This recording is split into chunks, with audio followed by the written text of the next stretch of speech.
Alrighty, ladies and gentlemen, look, before we start, I just think we 100% we need to give a quick round of applause to the sport of triathlon. Triathlon's the winner. Triathlon is the real winner this weekend. We are here to recap the greatest event, I think, Ever. Especially in Australia. Let's give it a cheers. Cheers to that. Oh, that. Cheers, babe. Cheers. Oh, if you like ASMR. Oh, there you are. A couple of official beers. Oh, wow, that is so yummy. Mate, you're going to be sticky after that. It's everywhere. I'm going to be sticky. The celebrations don't stop. What a weekend. Oh, that was honestly, I think if you're a fan of the sport and you're a fan of triathlon, then that weekend was one of the greatest weekends we've ever seen. Like I've been to a couple World Championships before. I've witnessed a couple World Championships firsthand. You have as well. Yep. I think we spoke on the weekend about Lausanne. Yeah, that was cool. That Everyone was really lined cool. the streets. But I still just think as a festival, as the atmosphere, the crowd, the commentary, the athletes, what happened in the races, I just don't think there has been a championship series quite like that. No. Or a championship grand final quite like that. Every single race, everything was up to the very last, to the finish line. Right. Everything was to the finish line. Everything was amazing. I think the Aussie atmosphere was crazy down there. We weren't there, but we watched every single race. Yep. Glued to the phone watching every single triathlon race. I don't think I've watched more triathlon in my life than over those 4 days. I tried to plan my whole life from Thursday to Sunday around those races. It was like, okay, my training schedule, my work schedule, I need to block out these 2 hours of whatever race to just be in triathlon. 100%. Because I was screaming at my phone at times. Oh, there was certain races, and we'll get into it later. There's certain races where it was honestly like I've never been more of a dad standing up, arms folded, watching the TV, like just so intently, trying to figure out point scores, trying to figure out this and that. It was, honestly, we could go on about it all day, and we probably are going to go on it for about an hour. We've got a couple of things. I think we've tried to highlight the key points. Yeah, the big moves and the shakes of the weekend. Like it was all massive. Like we could go through every single result. Everything that happened over the weekend, and there was so much. Yeah. But there were a few things that were pretty special, I guess, in the World Series and as Australians, which was pretty cool, which we'll highlight mainly today. Like we can't go through everything because there was just so much. Go watch every single hour of those races. Yep. And you'll be just drawn in. You'll know what we're talking about. Yeah. First and foremost, I think the one that really kicked off, I guess, the week, and especially, again, we're trying to keep our bias aside here, but Rochelle Hill's sprint finish to take the under-23 world title. It was crazy. I've never been so into my phone. I was screaming at the phone when she came around that last corner. I was actually screaming. And again, like we've said, there's been a couple times where we've shitbagged World Triathlon's commentary. Oh, it was great. Will McCoy and Belinda Granger, they did a great job. And I think that's what added to it when we were at home. We weren't at the event, but those guys made it feel like you were there. They had that energy that we've asked for so long. We don't want a couple of boring Brits there talking about the old school triathlon and like it's private school sport. It's that we want to see some exciting action, and those two I think that's what made the at-home experience so good. That goosebump energy when you got somebody else screaming, like Will's sitting up in a booth screaming at the same thing that we're watching. Exactly so it's right. like it then draws you in and it gives you that, oh shit, this is exciting. This is super exciting. So honestly, I think that was probably one of the most dramatic sprint finishes that I've ever seen at such a young level as well. Yeah, we'll probably take the sunnies off. Take the sunnies off. There are the champagne shower, the beer showers are finished. But yeah, honestly, I think like that probably is one of the most dramatic sprint finishes I've ever seen. And she kind of, in that run, yo-yoed back and forth off that front pack. And those girls made that run really exciting. You had the Italian go off the front, or was it the Czech that went off the front early, then got caught, then the Italian went off the front? got caught, and then Rochelle comes through in the last 100 meters on the blue carpet and wins it by like 10 meters. And was flying too, like flying, and seeing the crowd as well. Like even for a Thursday afternoon at under 23s, which is like typically it was the first event of the I guess elite, kind of racing. You typically think like the under 23s tend to draw a little bit less of a crowd because, sometimes the quality isn't quite there. You got your top end under 23s that race elites. Yeah. The crowd, I guess the field is a little bit smaller. Yeah.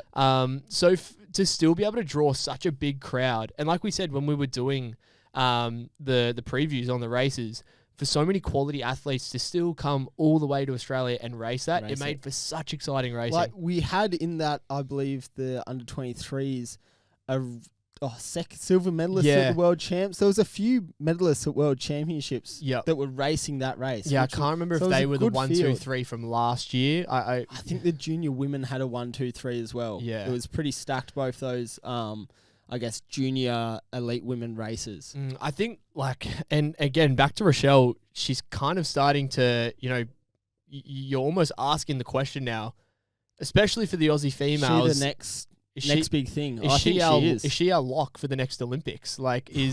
We've spoken about Aspen Anderson, we've spoken about Addie Huslett, we've spoken about, Ellie Hoyting.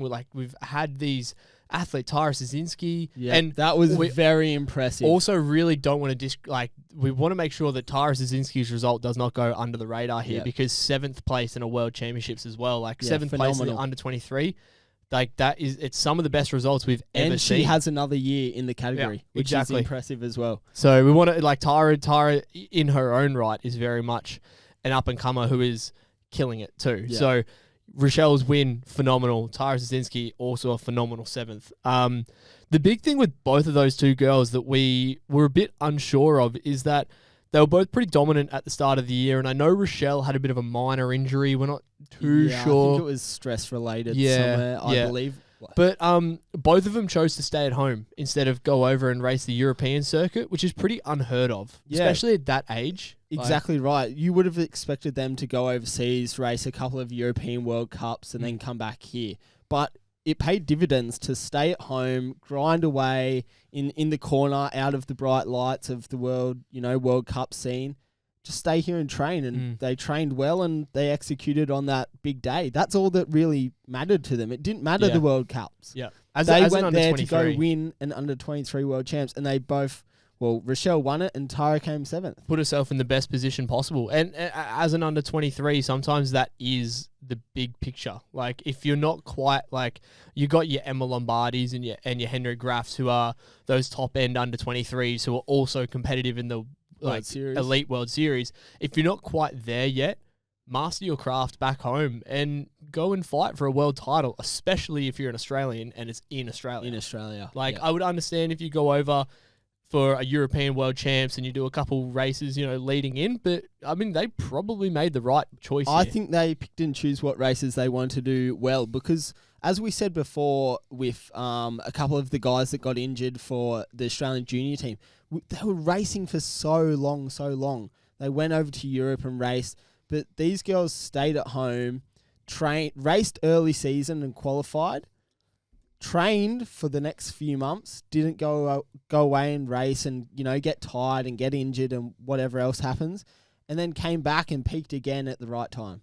I think that's credit to their coaches as well.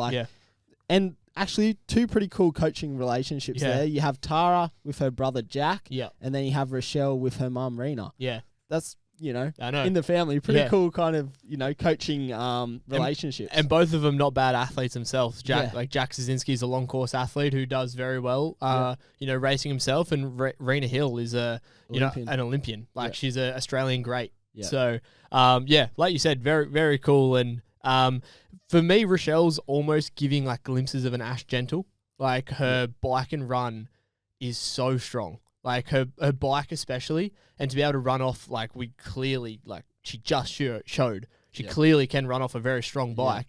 But I went off the front and showed how strong she was. Yeah, and I almost think her swimming, Ash Gentle, her weakness is a swim, but I don't think she came out in that top pack. Yeah, Rochelle's not that bad of a swimmer. So Yeah, I don't know. We could be seeing glimpses of a future Ash Gentle here. I think so. I think she'll be the next one to take the place of those elites. Now she'll go in, race a few World Cups, and 2028, it's looking pretty good for her. 2028 and 2032. We've spoken about the junior girls. Like I just said, so much. We've kind of overlooked some of these under 23 girls here, and they've just come and put their names. Bang, here we are. Like you better put us in the picture. Like we're here to race. Yeah, the thing that I really liked about Rochelle's performance was the fact that she didn't give up. She epitomised that Aussie spirit on day one of the World Champs, where she could have resigned to second place. She could have gone second place of the World Champs. That's pretty bloody good. The first medal for Australia that weekend. She would have been a champion. Yeah. But no, she said, nah, F that. I'm going for the win. Yeah. Yeah, and she set the standard for the weekend, and I think everyone kind of lifted from that. You look at the results throughout the board, and they were all pretty good. Yeah. But that was my big thing with Rochelle's performance. She didn't resign to a second place where she could have. There was a fair gap coming into that blue carpet that Italian had. Yeah. And she just gritted her teeth and went, nah, I'm fighting for this. And you saw her at the very end, took the tape, dropped to the floor. Exhausted everything that she could give. Nah, that's really good. That was my takeaway from that, and it was really impressive. Yeah, it's very cool. And again, like we said, with a race like that, like Rochelle has definitely put herself in the picture of a future elite world champion in the making. 100%, yep. And speaking of elite world champions, the elite women. It was... they were dropping like flies. They were dropping like flies. They were moving around. We obviously did our sort of predictions and the preview, and I think we can both agree that we thought it was going to be a Beaugrand Potter sort of battle. 100%. I did not think of anyone else that was going to be near them. I thought those two will run off the front. Yeah. There's a bit of a hill. They'll run up that. Yep. They'll drop it, make a gap, and those two fighting for the next 2 laps for a win. Sprint finish. Exactly. Like we both picked the exact same thing. So a little bit of background if anybody doesn't know. Heading into Wollongong, Cassandra Beaugrand Beth Potter. They were tied for the overall series lead. Jean Leher was 3rd, Lisa Tersch 4th, Leonie Perriot 5th. They were the only 5 that could win the series at the end of the day. And obviously, a bit of a rundown of the race. Everything, like we said, everything looked set, even coming off the bike for a Beaugrand and Potter showdown. Like they were both in that front pack. They were both looking like they were doing pretty well. Pretty fine, yeah. But then all of a sudden you saw Beaugrand. For me, it was watching her run out of transition. Yeah, she was that slow out of transition. There was that camera angle where I think it was behind her. Yep. And I thought she doesn't look great. And she was kind of loping that slow cadence. Yeah. But then she brought it back up, and I thought maybe it's Cassandra Beaugrand. That's like the 2024 Olympic and world she champion. Can do anything. She can do whatever she wants. So there was a bit of hope, and then I think it was like lap 1 or 2. She dropped off and didn't look great. Didn't look great. So in the end, Beaugrand DNF'd, and then I thought, fuck, this is Potter's. Potter's just gone and won this. Because she was on the front. I think when Beaugrand dropped off, Potter was on the front. Yeah. And so I thought, well, this is Potter. Potter's the world champion. 1 lap later, Potter's off the back. Yeah. And I thought, I got our Instagram post up, and I was quickly scrolling through. I was doing the math. I was like, Lisa Tersch is going to win this. Yeah. This is insane. Lisa Tersch is going to win this. And then from the chase pack, the flying Frenchman, Leonie Perriot. One of the most... And then all of a sudden I was doing the maths of that, and I'm thinking, if Perriot runs up and then whoever wins out of these, I was like, it's literally if Perriot catches and Tersch comes second, I was like, that's going to be the difference between... it was honestly flipped on its head. Completely flipped on its head. I don't think anyone could predict that one. Nah. It was just up and down the whole race. You had that breakaway. And then I thought it was game over. Yeah. And the commentators did as well. And I was like, I was convinced. I was like, yep, game over. Yeah, literally nobody really knew. One of those two will win, and that's it. Yeah, nobody really knew. And I think, so in the end, from that, Lisa Tersch went from 4th to 1st. Yep. Leonie Perriot went from 5th to 2nd. And Potter was 3rd. Yeah, Potter went from 1st to 3rd. And then I think you had a Jean Leher. I think she went from 3rd to 5th. And then I think Cassandra Beaugrand went from tying 1st to 7th. That's crazy. So just completely flipped on its head. And you saw Beth Potter again. Yeah, there was concerns for her after, wasn't Some serious concerns. She was limp. Her body was just kind of limp at the end of that. So Was that race real windy? I believe it was. They changed the swim. Yeah. And we said that was a big factor. That wind off the top of the lighthouse coming in. And it's a pretty brutal course when you actually looked at it on the TV. When it's that exposed as well. Very, very hilly, very strong. It's a very strong person course. You have to be an all-rounder there. So, like we saw Cassandra have an absolute flyer in the swim. Like she, I think, led the first little part, and then Tilly Anima from GB, she then went around in front, but it just looked on from the start. The whole time. Again, the fact that an Emma Jeffcoat missed that front pack as a surf swimmer and a very strong cyclist, like that just is a testament to those girls how hard they rode. But I think the change of the M shape really determined those two breakaways that happened in the men and the women's. Like so many turns, a quick get out speed. And that was the difference, really. I mean, if anyone knows swimming in open water, it's like cornering on a bike, that concertina effect. And it just makes the gap so much bigger and so much harder to close, especially with that chop that was in the break wall, which was that's a fair bit of chop to get into the break wall like that. And I think there was no more than like 200 meters between each camp. Between each turn. 200 out, and then it looked like 10, 15 across, back in for the M shape. Yeah. It was basically just a lot of 200 meter and sprints. There's really only so much you can do in 200 meters between can to can. Yeah, and get around people. When you're trying to swim past like some of the best athletes in the world. So, that was just crazy. Like there was no one. Tersh looked very good though. Yeah, she did. She's been pretty dominant all year as well. And I think we kind of underestimated her when Potter and Beaugrand kind of came back into the mix this year. It was very easy to just go, this is the Potter and Cassandra. Yeah, kind of showdown again, like same as last year. Yeah. But it looks like in both races, men and women, that the way that the triathlon, the actual race is raced is different from last year. Oh, we've said that. It's aggressive. It's on. Like you can't. And it showed the swim feels and looks as if it's on more than what it has been. I'm starting to think we are getting again to that point, and like we've said, the golden era of the Brownlees and like your Javier Gomez's and like that sort of era feels like we're coming back to where the guys that are leading out of the water are also the guys with the strongest bike legs and the strongest run legs. Yep. Like it's like you've seen it. Like all right year here. this year. Yeah. So and that for me is triathlon. Like that's real, the way way I like it. That's real triathlon. Like hard from the gun. We're not waiting for the chase back to catch up. We're not rolling around and like, everyone looking at each other. It's hard from the gun, and that's what we saw here. Literally to the point where you had number 1 and number 2 in the world up. Just blow DNF and AT. That was, just so exciting. Yeah. See, I was probably more keen for this women's race.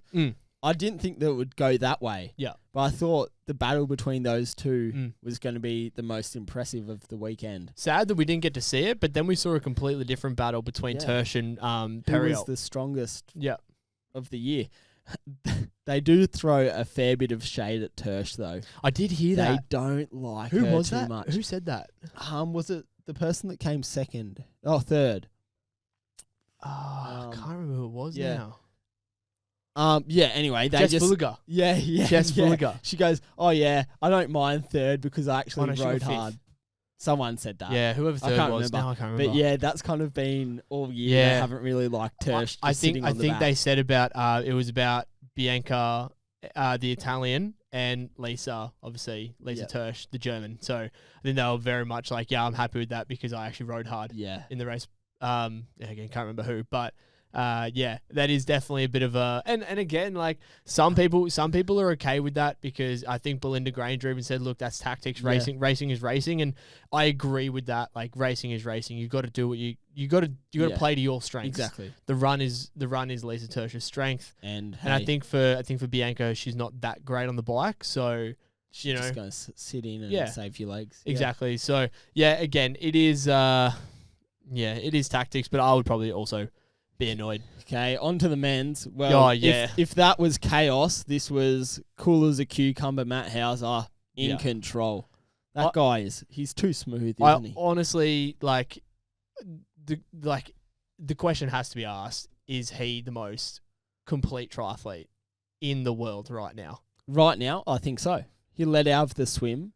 He had the third quickest run. and he was strong on the front. He was strong on the bike. We have seen Hauser sit in a couple times this year. Yep, but not he today. drove that, and they drove it away from that pack. They got and 50 seconds, and that's what they needed. And the run stayed at 50 seconds. Yeah, a bike pack that arguably had some of the strongest guys in the world. Like, you actually look at who was in that bike pack, I thought, man, that's some power. Like, they're going to really struggle to stay away, especially when it was only at some point like 20 seconds. Yeah, it started at 20-second gap. And that's not that much. Just blew out. And you can see them. You can see them at 20 seconds. So I thought it was going to come together. I thought it was going to come together about the third or fourth lap.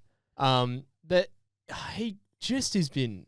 He's too dominant. Honestly, is quite insane looking at the stats that he's had this year. Yeah, honestly, what he's been able to do this year. We'll give you a quick rundown of the Matty Hauser season. So he's raced 7 times. He's raced 7 races of the series this year. He's got 6 podiums. 4 of them were wins. So he's got perfect score. Perfect score. I think they were saying the first person ever to have a perfect score in a World Series before, which is insane. He won 3 races and then he won the grand final. So perfect score, the best score you can possibly get.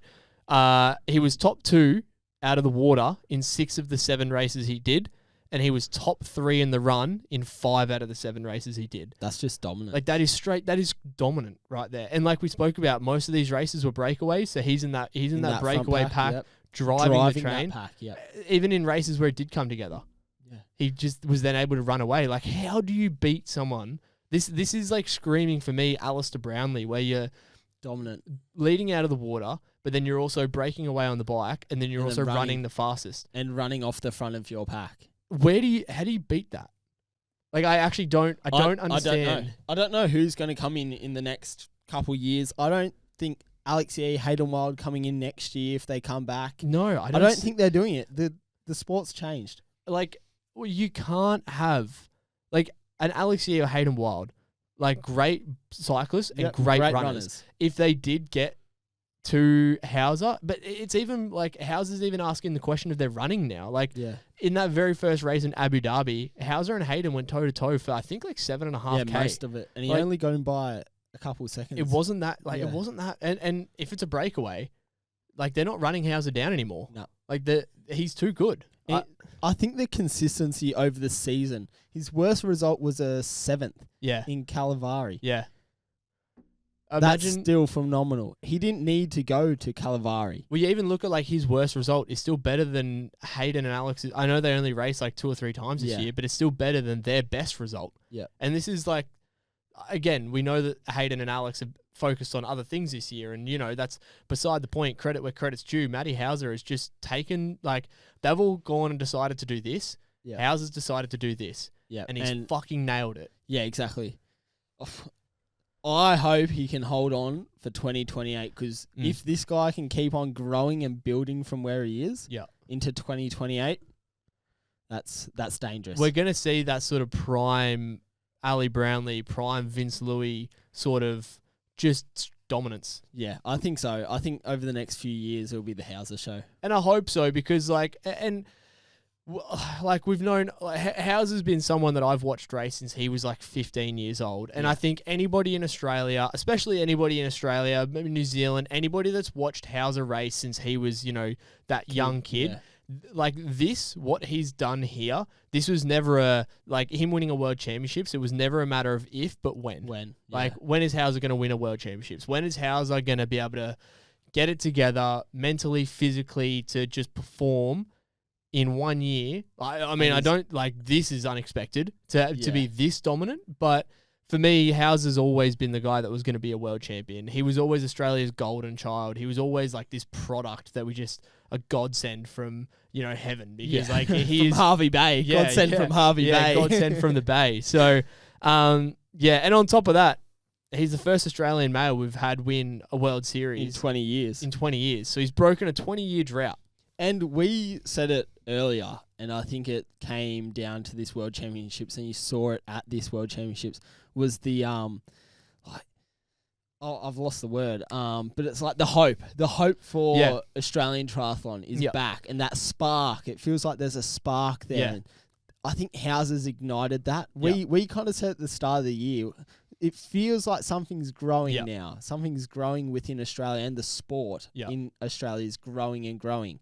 And I think Hauser started that, and hopefully the rest of us, the next generation, will follow that path. And I feel as if it's really good. And as he said, he's kind of like put it on his shoulders and he's run with it. Yeah, and like exactly that. We've had some very, very dark times in triathlon in Australia, especially where, you know, as soon as it was kind of like the Aaron Royals and the Jake Birtwhistles and those kind of caliber of athletes, you know, sort of moved on, and you know, Emma Moffats and Emma Jacksons, and there was a very much a lull for quite a while. And after Tokyo, we've had Aaron Royal say it. We've had quite a few people say it. Tokyo was the worst performance of Australian triathlon history at an Olympics, and it was abysmal. Like it was terrible for an Australian triathlon, which is such a rich history of triathlon. Like we've podiumed in, I think, majority of the world majority of the Olympic races on the female side.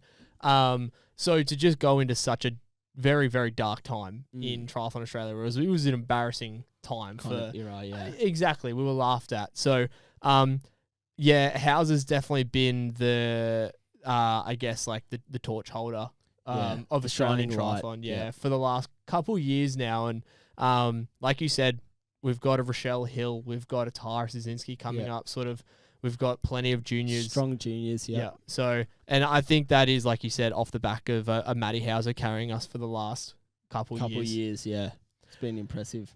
Where do you think Hauser ranks among? Like we said, we've had the golden era of triathlon, like back in the Australia? Day. In Australia, where do you think Matty Hauser? Because I don't want to say in the whole of triathlon, because Hauser's still got a very long career left, and so he definitely hasn't done enough.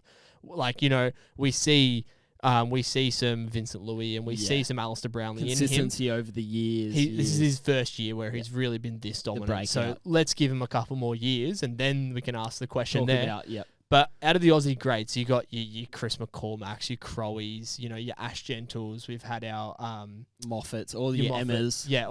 Pick an Emma, any Emma. Where do you think Hauser stacks?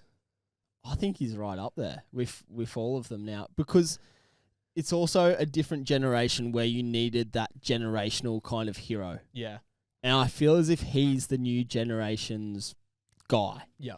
He's, you know, maybe we're a bit too close for age. Yeah. But he's like the little juniors guy now. And like when, you know, we were coming up, it was your Aaron Royals and those guys who were podium on WTCS, which kind of gave us hope. Yeah. But Hauser's the guy for this generation. I think he's right up there. I mean, give him another couple years and the consistency. Yeah. Then I think he's one of Australia's greats. He'll be a household name in the sport of triathlon, basically, 100%. In Australia. So. And I think a guy like Hauser can make triathlon in Australia a bit more mainstream as well. He's like an Aussie larrikin. Yeah. He's got blonde hair, blue eyes. Like who can't like him? Yeah, he's got that bit of character. Bit of character. An Australian larrikin. I think especially athletes in the sport of triathlon have a bit of a stereotype of being that boring, vanilla kind of just. Yeah, I eat, sleep, and train. Like the Norwegians. Yeah, exactly. Which is, you know, that's fine. Like, that's fine to be like that. But Hauser's definitely got that personality where, you know, yes, I'm a triathlete, but I also do other things. Yeah, a bit like, transcend the sport more than, you know, hopefully others have in the past. I mean, Macca was kind of one of those guys who was very out there and he'll say things different. Yeah. Say the first thing that comes to his head. Even Hauser in his interview, post-race interview, he goes, mate, saw my friends on the sideline. I can't wait to go have some beers with them later. Yeah, exactly. Great. I want to hear that. They'll be cancelled like anywhere else. Any other country, they would never be like, no, we're not having beers later. Like, that's silly. I've got to go train again. Yeah. Like, got to cool down. You reckon he cooled down? No, straight to the beers. Like, are you kidding? Like, hand into the ice bucket of the champagne. Yeah. Like, let's not act like not every triathlete at that weekend wasn't at the after party. Yeah. Like, at least Hauser's there to say, like, yeah, I'm going to be there. Like, exactly. Every athlete there was at an after party. Everyone was drinking beers and vodka and probably doing God knows what else. Like your athletes celebrating an achievement. Like, there's nothing wrong with that, and I think Hauser is very much able to accept that. Speaking on the success of Hauser, obviously Hauser added to the success, but Australia as a whole, probably our most successful championships in quite a while across the board. Like we had it here. We had Matt Hauser win an elite gold. Rochelle Hill win the under-23 gold. We had Lauren Parker win gold. Anu Francis win gold. Jack Howell, Grace Brimlow win silver. I don't want to get this wrong. Hannah McDougall, she won bronze. The para mixed relay won silver. Junior and under-23 mixed relay won a bronze. Tara Zazinski in 7th and Oscar Wooten in 9th. Yep. So that's our top 10 results. And we also had a Braden Mercer in the 12th. Yeah. And then all the other Aussie elite athletes went really well as well. So we just can't list off everyone. Yeah, obviously we could obviously we just stuck with the top 10 there. But like, when was the last time we'd been able to list that many athletes in a top 10?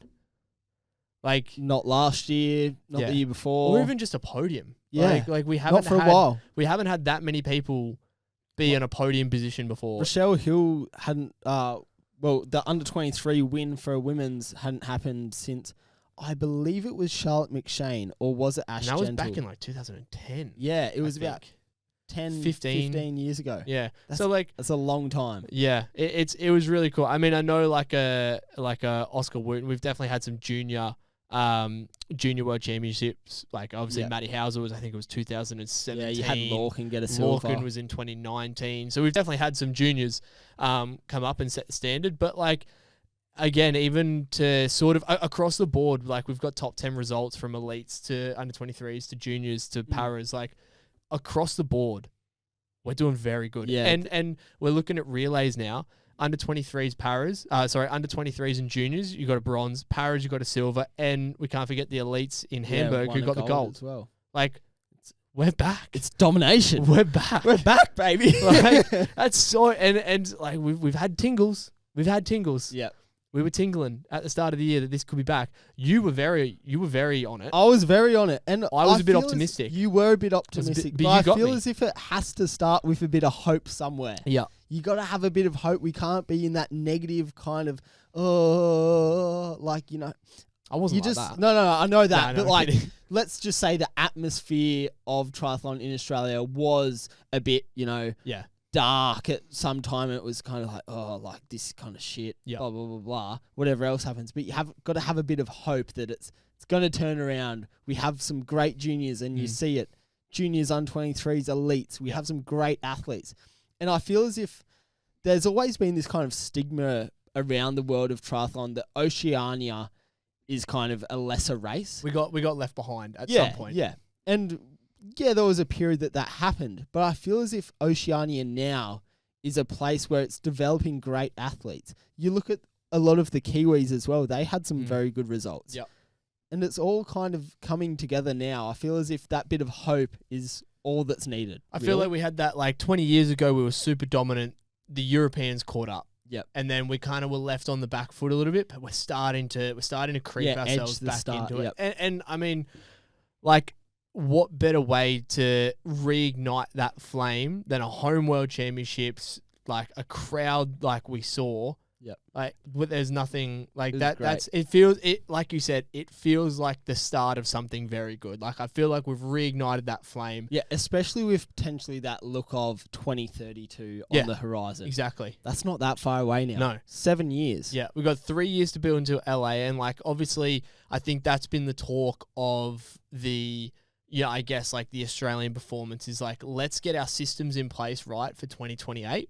So then we can perform at 2028, or more or less like see what works. Yep. Yeah, see what works and what doesn't work for 2028, and then from 2028 to 2032, that's when we're just all systems go. Yeah, that's when we have our systems in place. We have our product line. Like, we are just chop wood, carry water for 4 years. Yeah, exactly. And we're gold, silver, bronze on every single podium. Yeah. Might probably not happen, but like, you know what I mean? That's the goal. Yeah. Everybody wants to perform at a home Olympics. So God, it really is exciting. And I think we did just witness one of the greatest Australian triathlon performances in history across the board. Yeah, and I just hope it can really back up and carry this momentum through. I think it does. Like, I haven't been on pool deck yet, but how was the atmosphere this morning? Yeah, like, even like speaking to like a Jack Woodbury. Yep. Unfortunately, he wasn't able to race in that junior race, but speaking to him, he said, mate, I want to take over the world. Yeah. Like, after just seeing watching the racing, watching the atmosphere, watching the hype, you just went, mate, I felt it too. Like, I think all of us were like, oh, mate, maybe Monday morning, I was like, let's get go. up and at it. Like, let's go. I just want to train. I just want to race. I just want to be a professional. And I want that. I want what Matt Hauser just did. I don't want to be Matt Hauser. Like, I want to be Lachie Jones doing that. Like, and I'm sure there's 50 other athletes that felt the exact same thing just within Australia. Yeah. It was cool. Yeah, it really was. And I mean, I think we can take some credit with the speech we gave him at the start. Yeah, of course it is, mate. We hyped up that bloody world champs like no other. We single-handedly just pumped the tires up of everybody. Come on, guys, there. let's go. Mate, if that rev up speech from you wasn't there, I don't think Matt Hauser wouldn't have won that world title. I mean, he even commented on it saying, I heard rumours in that Oz Tri hotel that they played it before every single race. No, did they? No, I don't know. Don't. I got excited. Imagine that, though. That would be pretty cool. We played it on pool deck a couple of times. Yeah, the boys were playing on pool deck the week. It was pretty the week cool. of the world champs. It was like the Tuesday. And the Monday, and they were flying out on Tuesday. Yeah, they played it on pool deck, and Lockie's just cringing at himself. I was like, if those junior boys were hyped up. If somebody else was saying those words and it was somebody, I'd be like, yeah, that's cool. But because it was me saying it, I was like, cringe. Oh, it's tough to hear. It was a bit tough to hear. No, it was good. But yeah, honestly, like we said, triathlon in Australia is just back. It's winning. It really is. Another highlight that we really want to touch on is Sara Perez Sala. Don't know if I said that name right, but the Spanish woman that she was a guide she was a guide in the individual on the Friday. So she was a guide for one of the visually impaired athletes. They took their I can't remember what they came. They won. They won. I can't remember how many she's won though. She's won quite a few. Heaps. Yeah, she's dominant. Yeah, she's dominant. So I think she won X amount of titles on the Friday. Then she went and got her maiden podium at T100 in the T100 on the Saturday. Yeah. So she went and got third in the 100-kilometer distance behind your Kate Woff, who's a freak. Yep. And Ash Gentle, who is an Aussie racing on home soil, also a freak. So you just got third behind two of the best women. She's the best person to do the double. The best person to do the double, and then not just the double, backed up the next day. Did she race Elite World Champs? No. Backed up the next day and did the para relay. Para relay. The guide in the para relay. Wow. That's a big weekend. 3 days of racing. So I think, Sarah, well done. Put your hands together. You're impressive. A team player. And I think even Belinda Granger actually touched on it in when they were doing the T100 broadcast. And she said it's really cool. Aaron Royal was also on the broadcast as well. And Aaron Royal is a guide for Sam Harding, Australian visually impaired athlete. It's really cool seeing these professional athletes take the time out of their careers to go, no, I want to support. Yeah, and give back. And give back. And I think it's a testament to the pro athletes that are taking that time to come and be a guide for the athletes. But it's, like Belinda said, it's also a testament to the para athletes who are so good now that you can't just handpick some age group. No. You need to have, like Sam Harding himself is a phenomenal runner. Yeah. You need to have an elite pro athlete to be able to keep up with him on the run. Yeah. Like we've seen Sam Harding have some guides before that. And he's running away from them. He's running away from them. The guides are making him slower. Yeah. So I think that's a really cool testament. One, to the pros bringing themselves back and, racing with the paras and, taking time out of their own professional careers, but also the para athletes who are just getting better and better. The standard there is getting really good. Well done. Well done, Sarah. That was really impressive. Really cool to see. 3 days of racing. Alrighty. Let's do a bit of a hot takes. Have you got your hot takes written down? I do have my hot takes. I've kind of touched on a couple before. Yeah, that's right. But we can get into them. So we're gonna go first one. We just want to get some rapid fire questions. Some I don't know what Lleyton's answers are going to be for this. Feel free to have your own input and send in your own input. Question 1. Okay, the biggest surprise of the weekend. What was your? We'll go with you. Did you go? I actually did 2. I did an individual performance, and I also did something that I took away from the event. So for me, it was how big the crowds were. Yeah, that was cool. Like how big the crowds were, and how what's the word? how they got around the racing. Enthusiastic. Like, we saw people on nearly every single race running with the leaders along the side path. Yeah. We saw, like, that. I can't remember how many guys I saw with their shirts off, waving them around. Waving them. I mean, I think they copied, like, some of us boys from 2018, but, like... They didn't have Louis on their stomach. They should have had Hauser on their stomach. Exactly. Come on, boys. Like, get a bit into it. I even saw boys, like, pulling their pants down and, like, showing their undies at the camera. Like, guys wearing one-piece swimsuits. Like, Run next to Hayden Wild. Yeah, just, like, really... The crowds really got into it. Like, really got into it. And then also for me, it was not Matty Hauser winning it, because I picked him to win, but him winning it by that much. Yeah, I think dominant. All year it's been like he's been having sprint finishes with Hidalgo, or he's been having sprint finishes with Vasco, and I kind of thought it was going to come down to that. I thought it was going to be a really hard-fought win for him. Yeah.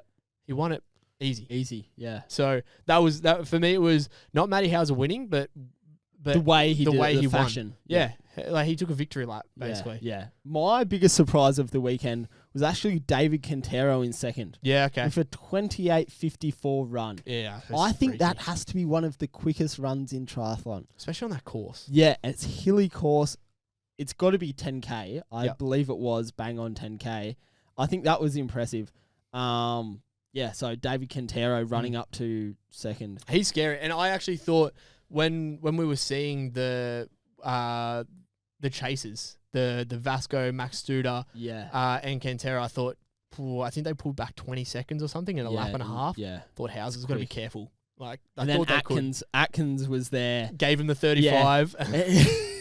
Man, and then Hauser just went. Yeah. There's that kind of coach relationship there that's pretty cool. Yeah. Okay. Sure. The most clutch performance. What have you gone? We've gone the same here. Have we? Lisa Tersh. Like, snatching that from the other girls in the last race of the season. If you're talking... That is a clutch play. That is the definition of a clutch play. You go from fourth in the series to first in one race. And I think it's super cool when you see the winner of the race also win the title. Yeah. I was actually speaking to my dad last night on the phone. He goes, it's a bit weird.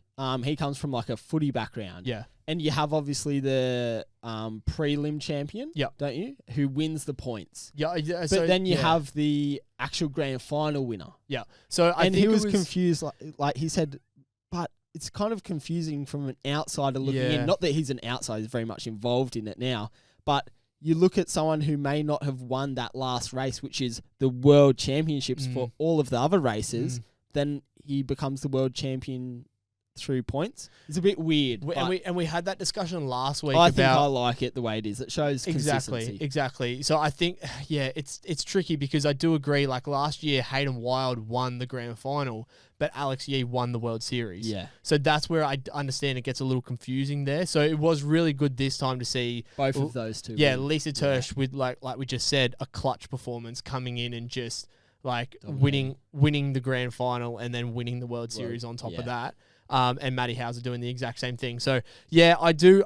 That is probably my one thing where it's like, it's a bit weird to understand. Yeah, it's the one rebuttal that I have for my and both of our personal preference on wanting a series over a one-day championship. Because, again, like we said, like, if a Hayden Wild who had done, or even an Alex Yee or anybody else who'd come out and won that one race, I'd be disappointed for the three boys that had been so consistent all year. Yeah. I definitely think, juniors and under-23s, one-day championship. Yeah. But we have a one-day championship that comes around every 4 years. And that's the big one. Yeah, Olympics. What was your best crowd moment? I think you've got the exact same as me. Have we done? Yeah. The Aussies singing the national anthem when the mics broke. I mean, that's so Australia and Bogan that the mics break. Oh, I know. But it was a cool moment to see everyone embracing, Matt Hauser, Australia, like Australian triathlon, like the elite stage group is all standing there and just singing along. And I don't know, like, so obviously at first the camera was at Hauser and the podium. When it panned around, there was so many people. I honestly have never seen a sea of people like that at a presentation before. It was so cool. And then like you just said, the mic system, and just that was probably the only disappointing thing for me all weekend was we've just had Matty Hauser have this exceptional season. Yeah, we want Matty Hauser, and the crowd goes wild. We want like, and especially the commentator we had, Pete Murray. would have been hyping the shit out of Hauser. Yeah. An Aussie, like an Aussie icon himself, like him just hyping up Matty Hauser wins the world championship. Matty Hauser, you are not an Ironman, a world champion. Yeah. And then everybody just screaming and cheering where like Hauser had to just get up there himself. And then like having that, we got it in the end with the World Series win, but that was a little bit disappointing. But it was cool to see how like the sport of triathlon especially brought everyone together. I thought that was probably the coolest. Thank God moment. It was in Australia, because nobody would have known the anthem if it was somewhere else. Yeah, it was like when Lisa Tersh got up there for the World Championships. We were sitting and watching it together, and you said, no one knows the German national anthem. Yeah. Got You're Daniel going to have Daniel Unger. Unger. Daniel Unger's just there conducting it in the background. Alrighty, this is probably my favourite question. Okay. What's one athlete from that you saw over the weekend you'd like to grab a beer with? Well, I haven't put Hauser on any other one, but I would have loved to be at that after party with him. Obviously, yeah. Yeah, I think that would have been the best one. Because like we know a fair few of the Gold Coast boys, and it would have just been. Oh man, there was a lot of people that drove up there just for that. Like, a lot of people just went there for the after party. Act like you were there to watch the race. No, but we know exactly you were there for what the piss up. Yeah. We know every one of you from the Gold Coast. You were there for the piss up. I was actually talking to Shah Derbs, and we were both like, "Oh, we should drive up there?" And we were joking about driving up there. She's like, "Yeah, well, what do we leave like around like lunchtime?" Like on Sunday, and I'm like, we'll miss the race. We'll just get there for the after party. Exactly. And she's like, yeah, that's fine. Yeah. So you had Matty Hauser? Yeah, that would have been fun would have been like pretty much all the people that we know. That's why. I actually had Vasco Velarza, because I saw some of the like lead up videos and like some of the commentary, and even like him as a person, he seems like a funny bloke. I don't know too much about him. This is purely me. He seems quirky. He seems pretty funny. Like like quirky. Yeah. Quirky's really good. Like, I don't know, somebody that you can muck around with a little bit. I have another one. I reckon it's got to be Henry Graf. He also feel seems as if pretty the fun. Big German could put away some Steins. Are they Steins? Sometimes pints the bigger they are, the harder they fall. So he is like a 7'8" giant. Huge. But he would be fun. I reckon he'd be fun. He's also like 22. And it's Oktoberfest or something. Yeah. He's young as well. I think that's why it would be funny. Yeah. He wouldn't be too serious. He'd just be like, I'm in Australia, what the hell? Also, any of the Brits. Brits are fun. Yeah, the Brits are fun. Just as long as we don't invite the Americans, because they're not that fun. Who cares? Anybody's invited. Who do you think is going to be the next Aussie world? Stop looking at mine answers. I've got a different one. Okay. Did you just say mine? Yeah. Who do you think is going to be the next Aussie world champion? Next Australian to win a world championship? Elite World Championships. I've got Rochelle Hill. Yeah, look, that would have been like for me if I wrote a serious answer, I probably would have written Rochelle Hill. Yeah. Rochelle, I just think what she's doing at the moment, great, and if she can continue on that path, she could be like a Matt Hauser in another couple years. It's a very easy 5 years, I think she's up there. It's a very easy path to follow, isn't it? From like, under 23 world champ, where do you go to next? Yeah, exactly. There's only one other step up. And Hauser never won an under 23 world champ. There you He are. was a junior world champ, never quite cracked the under 23s. What did he come there? The best one he got was third. I remember it was 2021. Yeah, Songa Lehman in Edmonton. He went out hard. Songa Lehman won, and then it was the German blonde hair, blue eyes. Oh, he's racing Ironman now, isn't he? Don't know. German was second, and then Matty Hauser got third. So who do I think is going to be the next Australian world champ? I think Matty Hauser is going to win it 3 more times. Probably he's going to take out the world. He's going to go to 4-peat. 4-peat. Yeah, wow, and then year after that, I'll take the title. I'll give him one. Okay. Yeah, so I'll take it in. I think what is that? We know whenever you speak and stuff, it never comes into existence. 8. So he's going to win it until 2028, and then I'll take 2029 off him, and then I think Oscar Wooten. Okay. In 2030, I think after Oscar Wooten's performance as a junior, like I said, top 9. He's 9th, top 10. Oscar Wooten's going to be our next hope. Next dude. I think our next dude. All right, bro. I think Oscar Wooten could be the one of our next guys. We've spoken about Jack Caldwell, and looks a little bit like Hauser, doesn't he? He does. He is a little bit of he's got the solid jawline. He's got the blonde hair, blue eyes. Pretty boy. Yeah. Yeah. Nice. Oscar Wooten. There you are. There you are. Go Oscar. Well, there you have it. That is our recap of the golden era of Australian triathlon coming back. That is our recap of one of the greatest world championships that I think we've ever witnessed. Again, we are biased as Australians, but I think we've heard it may have been too Australian centric, but I think we just cleaned up in that world champ. I think we cleaned up. Put on a show and cleaned up. Yeah, the crowds were amazing. Like, honestly, I can't get over how big the crowds were. I can't get over how involved they were. Like, the commentary was good. The commentary. I actually do want to take it. I think we've maybe mentioned it briefly throughout this episode, but I really do want to thank Belinda Granger and Will McCoy. Yeah. Brought greatness back to the sport of triathlon with that commentary. It really is. Just we've had Will on obviously Super Tri. He's the commentator at Super League, and just the passion that both of them brought into the sport. It was non-stop too. You got to be a really, really talented commentator. They didn't stop speaking. No. And that's great. They like some people. Which was good, yeah. I think that's what you need. You can't have those pauses. Yes, it's a 2-hour race and it's a long time for you to keep talking, but that's what we want. We don't want gaps. We want you to continually commentate on what is going on in front of you. Any little thing that happened, and it stems from probably their Super Tri experiences as commentators, but even if it's the smallest thing, they made it a huge exciting. Deal. Make it exciting. So, thank you, because that really did make everything. And we reshared the video of Will when Hauser. Yeah, when he was going crazy. He was itching. He was literally couldn't sit still. He was tossing and turning, rolling on his chair back and forth. Just loved it. So, give them full-time contracts for the next 30 years. That was good. That is their gig. That is their job. They love it. They clearly just love the sport and love everything about it. So, thank you very much, guys. Next episode we're going to be doing next week. Yep, next week. We're leading into the next big one. We do have a big one. Big one in Australia especially. The biggest triathlon festival in the world. It's one to go race. Mm-hmm. Noosa Triathlon. We'll both be there. We will be there. We'll be on ground. We'll be on ground. Unfunded will be on ground. Trust doing me, a couple of things. The unfunded, we're doing some bits. We're doing some things at the moment. Yeah, we're trying to grow. Thanks to everyone that got around our kind of World Champs campaign. Yep. That was pretty cool as well. We tried. It was obviously our first crack at making a bit of a campaign and being a bit of a storyteller about what was going on, and we're trying to elevate this. Yeah, both of us loved it. Yeah, we loved it. We loved getting around. Like we said, we've said this from the start. We want to be the athletes podcast. We want to talk on behalf of athletes. We want to say the things that some people might be afraid to say. We want to hype up the athletes that deserve to be hyped up. And try and just grow the sport and the love of it and people's engagement of it. Exactly. We have a passion for the sport, and we want to share that passion, and we really want to we want to just bring the sport up and help it in the smallest way we possibly can.